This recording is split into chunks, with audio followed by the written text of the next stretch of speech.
Camping with a Ford, Chapter 4 of Motor Camping, by J.C. Long and John D. Long. About half the passenger motor cars in this country are of the variety known as Ford. Hence we may assume that a large proportion of the readers of this book will want to know what can be done with a Ford in connection with motor camping. The little Ford can go most anywhere, but one reason for this is its rather diminutive size. The motor camper can get around conveniently in a Ford, but he must limit the equipment taken along with him pretty closely. If but two are going along, the problem will be easy of solution. Two men or a couple ought to be able to get along with the contents of two suitcases, one on each running board. The few tools required may be stowed under the seat. A small tent or two hammocks and a fly may be added to the suitcase on the running board, and a roll of blankets put on the other running board, leaving space enough to enter or leave the car. Some campers are careful to trim the car, as it is called, by balancing the load with about equal weights of equipment on each side of the car. Roughly, this may be easily done, but usually the passengers are stowed without regard to balance or trim, and the camping outfit will not be more disparate in weights than the passengers are likely to be. Unless the difference is very great between the loading of the two sides, it will not matter much. Different colors for different goods.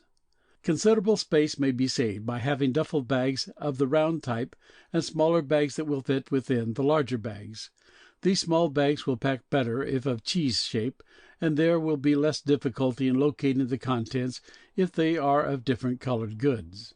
A color for each classification of stuff. Say white for underwear, blue for canned goods such as evaporated milk, and red for dry groceries like coffee and flour. These duffel bags and the contained bags may just as well be homemade with the resulting saving. The outer bag may be made of heavy canvas or even stout drilling.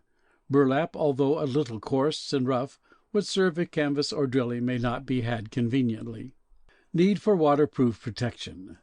Whatever is to be carried outside the car must, of course, be wrapped up in flexible oilcloth or other waterproof material, as the rain is very successful in driving in through an ordinary box or suitcase, with results disastrous to the contents.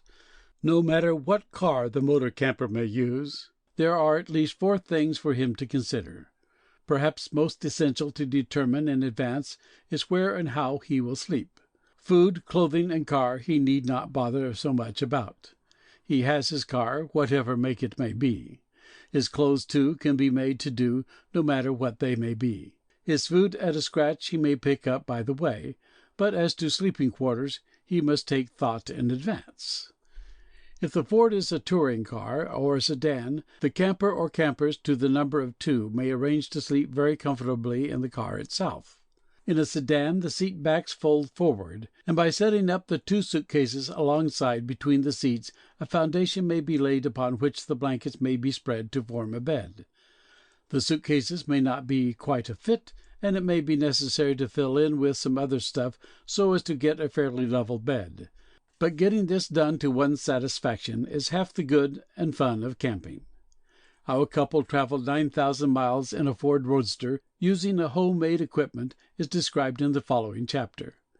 There are on the market today various devices for the Ford owner which will enable him at a slight expense to convert his touring car or sedan into very comfortable sleeping quarters.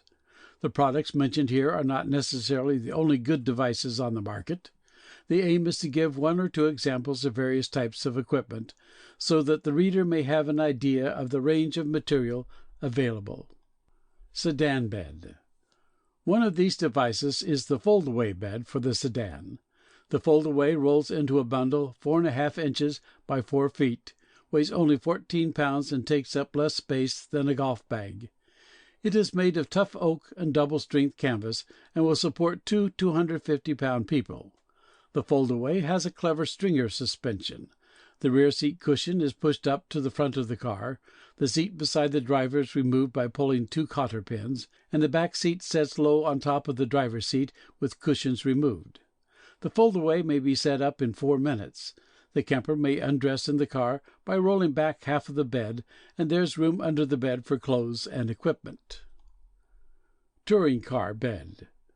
Another bed for the Ford for the touring car is the Macmillan Auto Bed.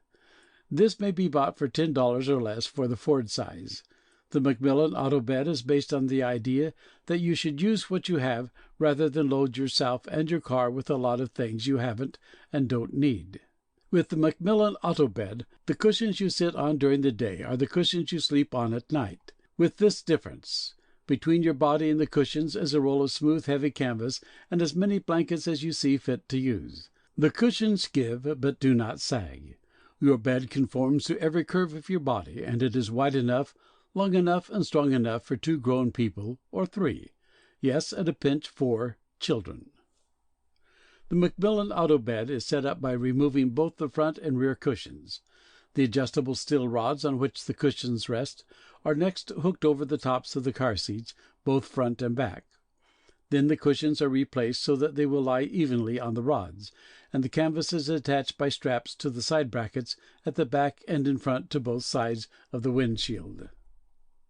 Roadster and Coupe Beds. For the Roadster and Coupe there comes what is called the carefree folding outfit for touring, camping, dining, sleeping. This is an attachment weighing 160 pounds, which is easily attached to the rear of a Roadster or Coupe in half an hour by fastening 4 bolts. This outfit gives the camper a comfortable elevated bed, a storm-tight shelter, a folding dining table, handy while preparing meals and during meals, a writing or work table between meals, plenty of room for suitcases and camp equipment, a special food compartment, a separate bedding compartment, a sun or rain shelter under extensible canvas during the day, and 3 minutes' time converts the outfit into a thoroughly practical sleeping room. One concern, the Auto Bed Manufacturing Company, makes what they call the ABC sleeper, for Fords only. It provides means for making a real spring cushion bed for 2 adults in a car of this type. It can be used with the top up or down. This same concern makes what they term the universal car bed for every car, and which is also a perfect fit for a Ford. It is built on a patented principle of sagless tension, and has a bed mat of heavy canvas, olive drab in color. It is guaranteed not to scratch or mar the car. This bed is priced at $18. The ABC sleeper for Ford cars only is listed at $7.50. Prices referred to in this and other chapters are taken from catalogs, but are subject to change, and are given that the reader may have a general idea of the cost. The American Cap Equipment Company makes a car bed which is comparatively inexpensive, $11.45, and will fit a Ford as well as a Packard. It may also be set up outside of the car as a double cot for use in a tent or house. This appliance is called the Moto Bed. A convenient and inexpensive piece of equipment for a Ford car of any model is the Carefree Lugaget. It fits on either running board. There is no drilling. It is fastened with a strap hook. It affords a closed tight space for carrying loose articles. It has a smooth retainer wall with no rivets or lugs to tear or wear holes in luggage. Since container space is closed, no strapping or tying is necessary. It allows the doors to open over it. It may be attached or detached in a minute. It is substantial and weighs only 7½ pounds. End of Camping with a Ford. Chapter 4 of Motor Camping.